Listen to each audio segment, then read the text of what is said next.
Greetings from Mankato, Minnesota. This is Father Kevin Stolt, and today we celebrate Thursday of the first week in Ordinary Time. In the name of the Father, and of the Son, and of the Holy Spirit, Amen. A reading from the Holy Gospel according to Matthew. Glory to you, O Lord. A leper came to him, and kneeling down, begged him and said, "If you wish, you can make me clean."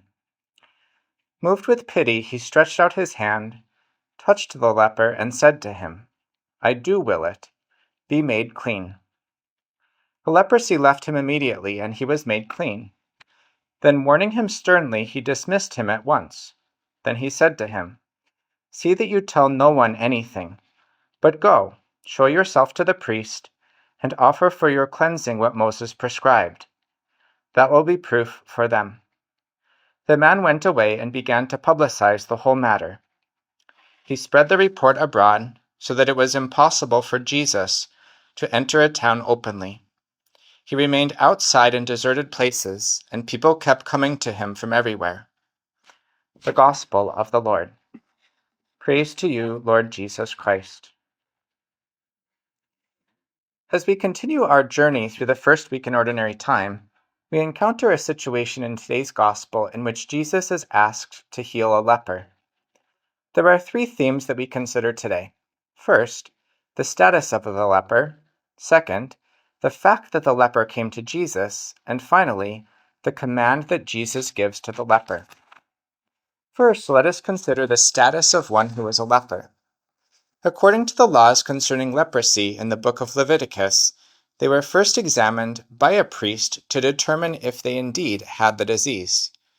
If the priest declared that the person had leprosy, they were totally cut off from the community.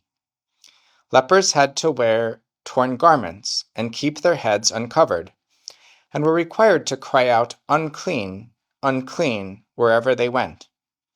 The law declared that lepers were impure, and that they transmitted impurity to others through contact. Therefore, anyone who came into contact with a leper was also considered unclean. Therefore, the lepers weren't allowed to go to the synagogue or temple in a town, but were required to stay outside of the towns. A leper was totally cut off from society, family, and religious worship. This disease of leprosy was oftentimes viewed as a punishment from God. The second theme that we notice in today's Gospel is that the leper makes a bold move in coming to Jesus.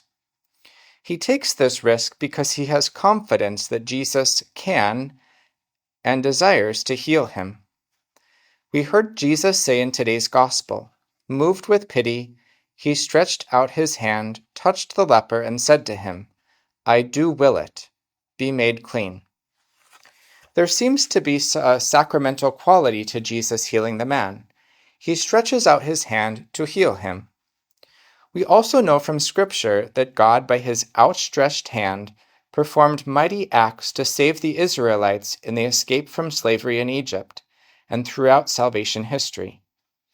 As Jesus touches the leper, he adds, "I will do it. Be made clean." Jesus' word brings about what he says. Jesus is not made unclean by coming into contact with the leper. Rather, the leper was made clean by contact with Jesus. In a similar way, we too are cleansed by contact with Jesus in the sacraments. For the final theme today, we consider that after the miracle, Jesus gives the man a command. He said to him, "See that you tell no one anything, but go, show yourself to the priest, and offer for your cleansing what Moses prescribed. That will be proof for them." In the first part of the request, Jesus asked the healed man to keep the source of his healing a secret. And throughout Mark's Gospel, Jesus insists on concealing his true identity.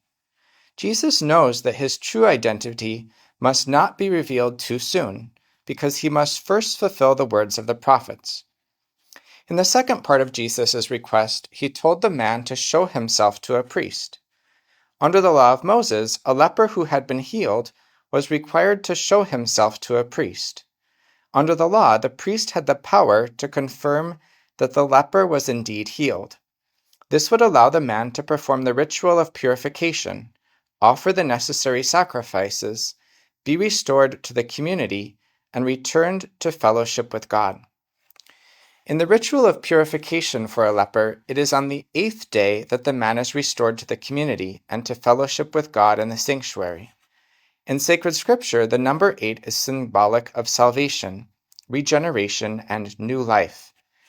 For the leper, the 8th day after his purification symbolizes his resurrection to a new life.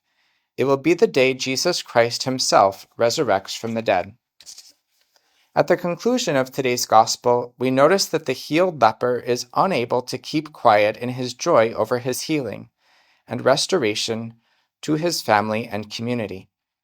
While the healed leper is restored to the community, it becomes impossible for Jesus to enter the town because of the crowds of people who want to see him. Ironically, the situation between Jesus and the leper has reversed. Jesus himself has taken on the leper's prior state. It became impossible for Jesus to enter a town openly, but he remained outside in deserted places. Let us pray for the grace to approach Jesus with great confidence, knowing that he wills to heal and cleanse our souls in the sacraments. We ask this grace through Our Lady, Mother of Mercy. May Almighty God bless you, in the name of the Father, and of the Son, and of the Holy Spirit. Amen.